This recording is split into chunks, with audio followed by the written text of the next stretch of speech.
Evening, everyone! Welcome back once again to this shit's rants, and of course I'm your host, your YouTube messiah and often imitated, never duplicated superstar Tim Vicious. And going over Raw this week, it is the Go Home Raw to the Elimination Chamber, and it was in the ThunderDome.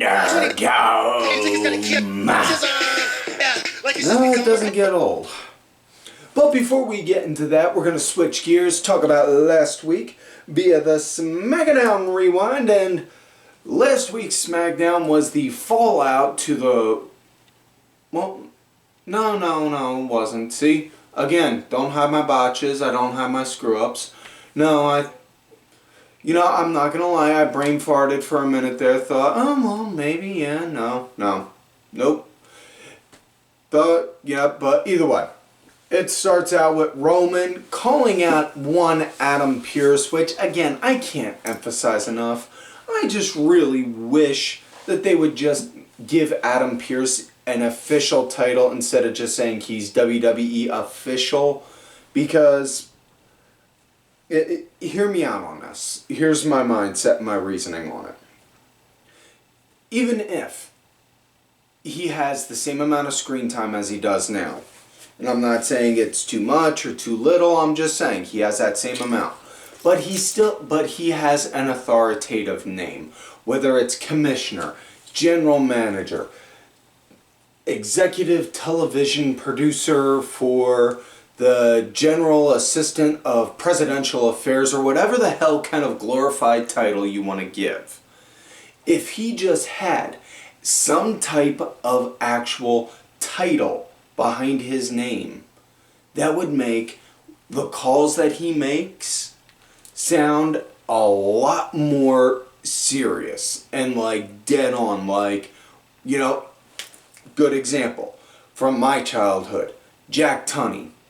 Jack Tunney was the president of the World Wrestling Federation, so when Jack Tunney spoke, you knew he was law. When Gorilla Monsoon was commissioner of the World Wrestling Federation, when he spoke, his word was law. Same with Sergeant Slaughter, Shawn Michaels, Eric Bischoff, Paul Heyman, Stephanie McMahon, Ric Flair, all down the line with authority figures. Point is, if you're going to have somebody be an official and be instead of, trying to think the right way to say this. If you're going to have an official be on the show, give them some type of an official title, is the best way I can honestly put it. That said, Roman Reigns called out Adam Pearce, pissed off because he wants to know what's going on with the Elimination Chamber. He wants his name in the highlights, though everything in WWE revolves around him. He is the sun. Everything revolves around him. So Roman said, you know what? Adam said, you know what? I'm going to give you an Elimination Chamber match. The winner of this Chamber match will go against you that following night. And we'll have two tag teams, and the winner of those two teams we'll have two different tag matches, and the winner of those tag matches will be in the Chamber. But two people right off bat that I feel deserve to be in it: your cousin, Jey Uso, and one, Kevin Owens. Now, I'll tell you right now, the other four guys that are in it: Cesaro, Daniel Bryan, Corbin, and Sami Zayn. I fucking love this idea because, honestly,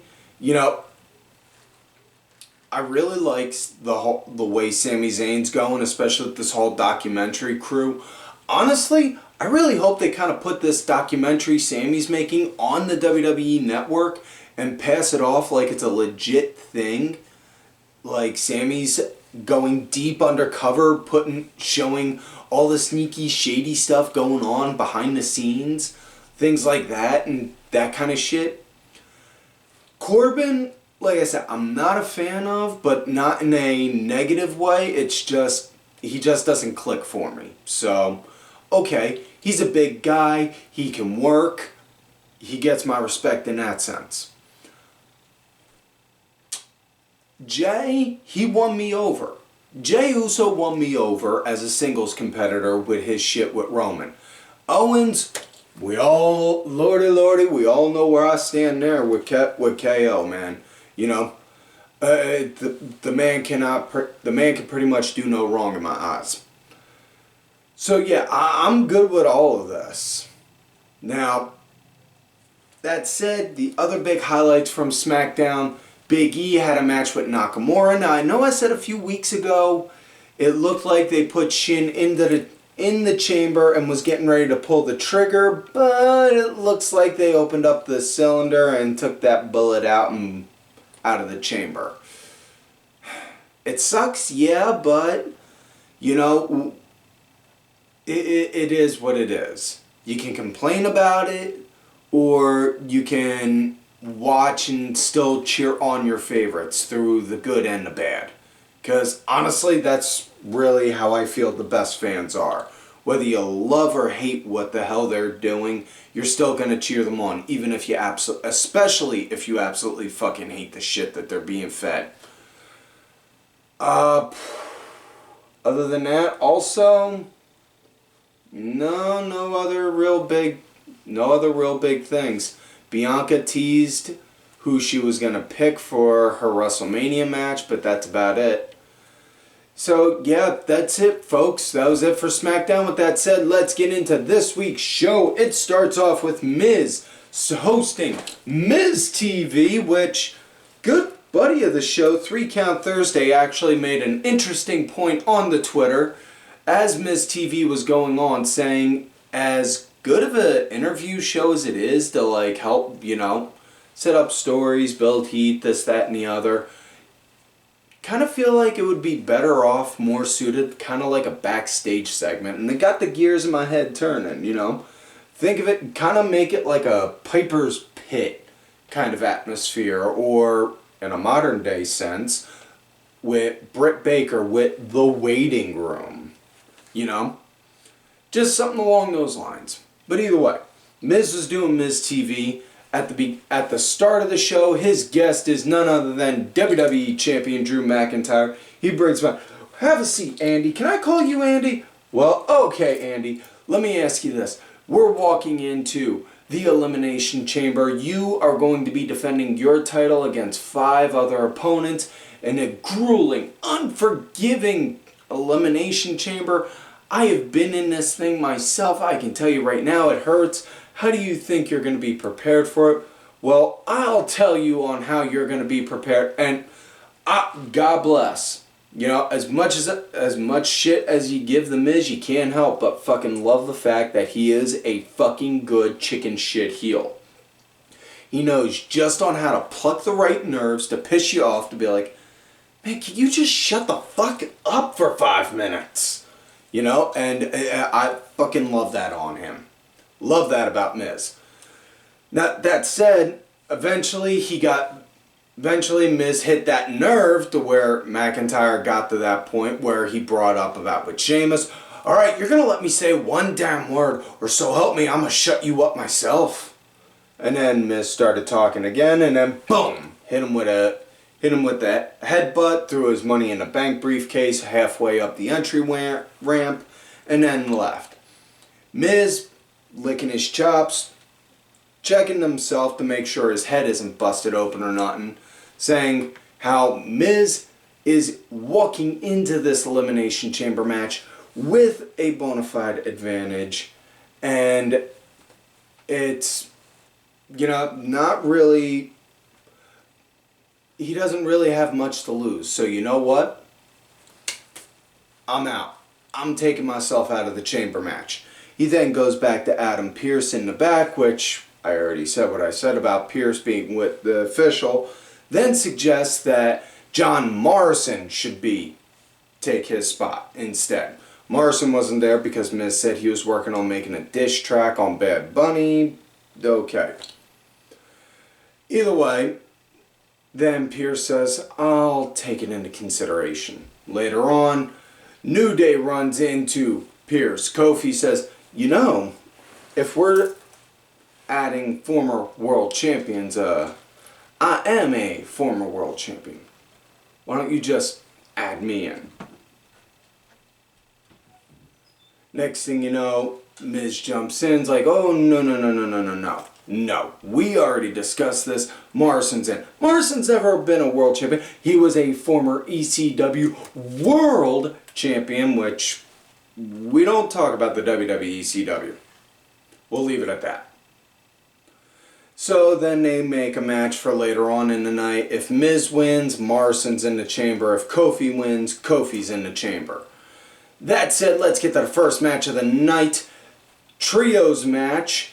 MVP, Shelton Benjamin, and Cedric Alexander going against Lucha House Party, Lance Dorado, and Grand Metalik, and Riddle.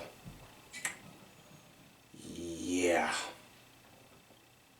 You know, I feel like I've been saying this every week now, but at this point it really does kind of feel redundant. I may be straight edge, you know, I'm straight edge. I don't drink, I don't do drugs or none of that stuff, but man, my heart goes out for the stoner community because Riddle's their representative on a national televised level.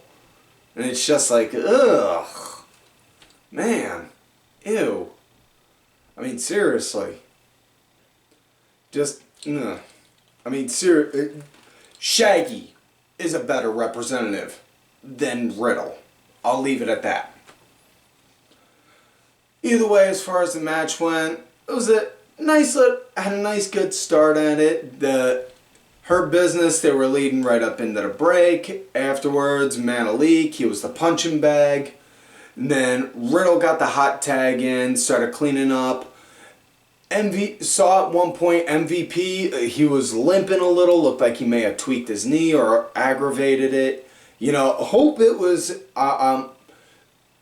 haven't seen or heard nothing else since that match. Hoping it was just on story, but yeah.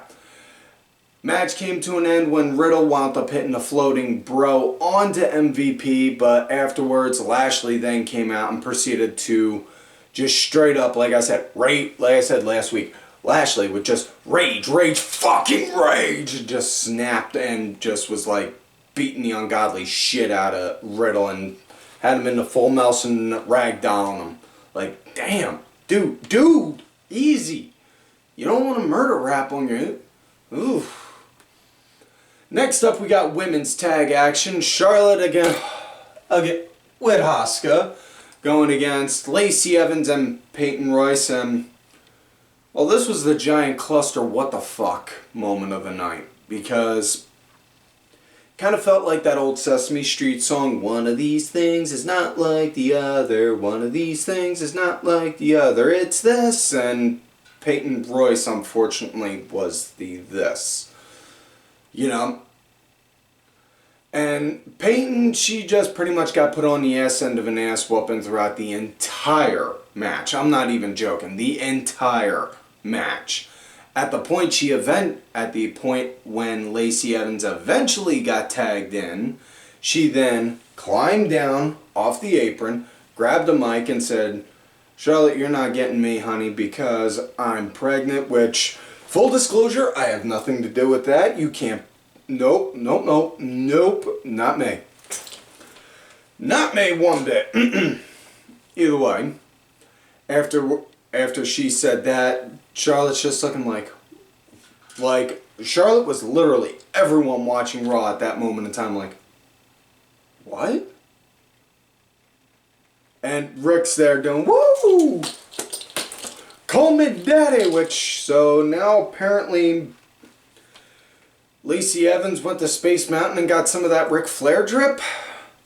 Oof. Either way, now we come to that match I mentioned earlier. Kofi against Miz. Stakes are, if Miz wins, Morrison's in the match. Morrison's in the Elimination Chamber match. If Kofi wins, Kofi's in the Elimination Chamber match. Either way, either one of these guys is going to be competing in a gauntlet match later on in the night. And the winner of that gauntlet match gets to be the last person to come out of the chamber pods. That said, let's get into this singles match. Nice, decent back and forth. Really dug it. You know, I really did dig it. You know, liked on how Miz Miz, he was leading after the break, started trying to soften up Kofi's knee a little, worked it a good bit, but Kofi wound up getting the win in the end with Trouble in Paradise.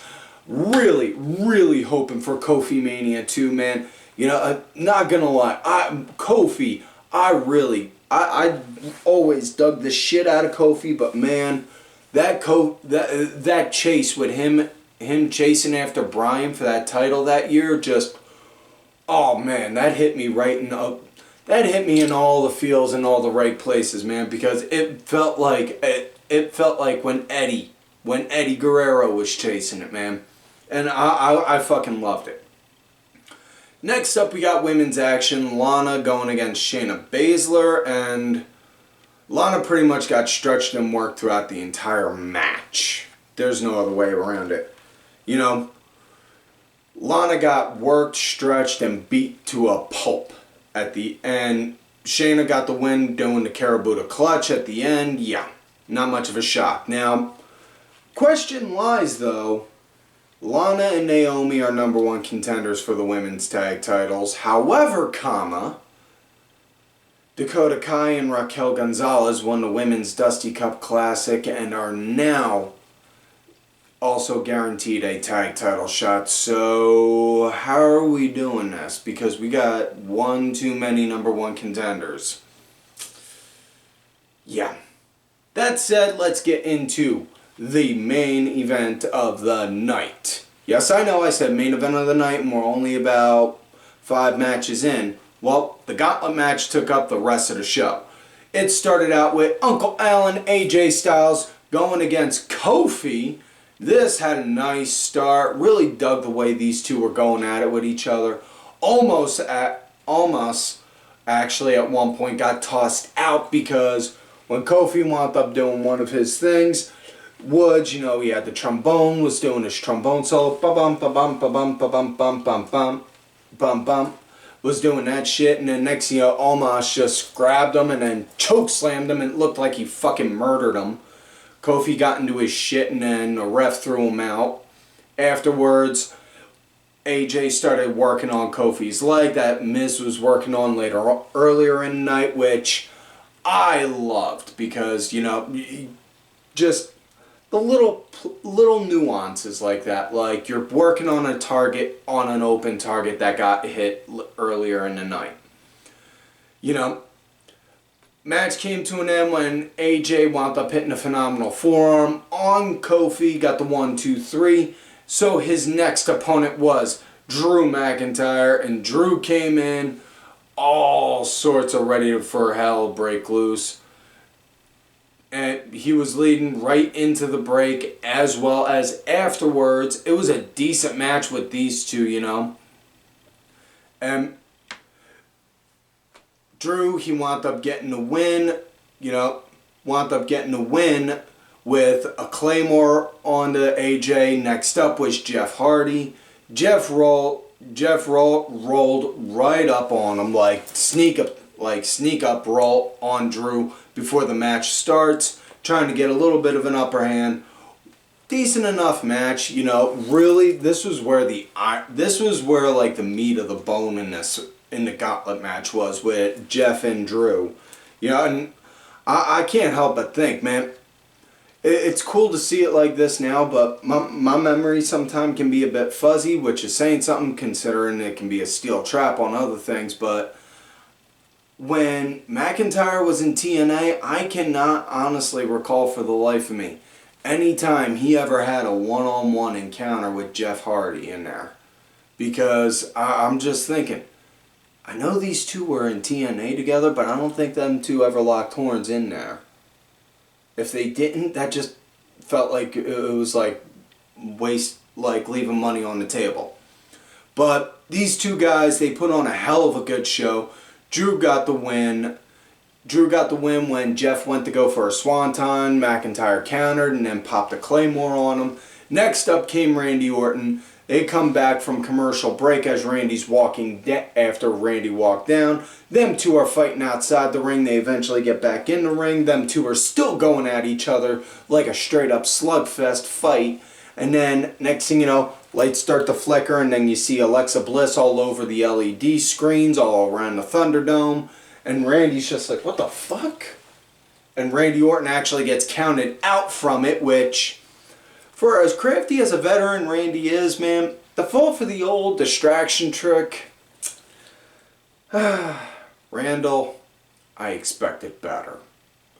So now we come to the last participant in the gauntlet match, Drew McIntyre against Sheamus, and Sheamus just went straight up ballistic onto Drew. And man, like I said, favorite kind of match to watch is when you get the two big beefy guys that are actually athletic. Not just two big dudes that look like giant LJN figures are slamming together, but two guys that are actually athletic and can work. And these guys put on a damn good show. Sheamus, he attacked before the start of the match, and he was leading it for the most part, but man, I fucking dug it. I dug the shit out of it. Sheamus got the win when McIntyre went for a Claymore. He missed, and then Sheamus capitalized, popped a brogue on him, got the 1-2-3 afterwards. Your winner is Drew McIntyre. He gloated, got on the mic. I win, I'm the last person to come out of the chamber, which means I am the odds-on favorite. So come this Sunday, kiss that championship goodbye, fella. So yeah. So that is it for this week's show, folks. So please don't forget to like the video, subscribe to the channel, go back, watch some of the other episodes. Look for me on the Twitter at Tim Vicious, also on that Facebook gimmick, Tim Ash. If you're going to look for me on my Facebook gimmick, let me know you found me on there from here. On my Twitter at Tim Vicious, so I don't think I had Creep John going. Leave any interesting complaints, thoughts, questions, concerns, grunts, and groans down below. Thank you to contributor to the show, LFC Lingerie Fighting Championship. There are a little bit of wrestling, a little bit of MMA, and a whole lot of attractive women wearing a little bit of nothing. Also, folks, big thank you to executive producer of the show, Ali Ray Ben, who did also provide the music for this show. Make sure y'all check it out. It's on iTunes, Spotify, YouTube, SoundCloud, all that good shit. Details are down below. And also, folks, don't forget to follow these cool-ass cats from right on the Twitter. As a Mulligan, Kenny Killer, DSB_IV, Diabolica RA, and Sergeant Curry Pants. And folks, like I always tell y'all, you love me great, you hate me. It can be cold like the snow. Fuck this. Product of my environment, don't want to be violent.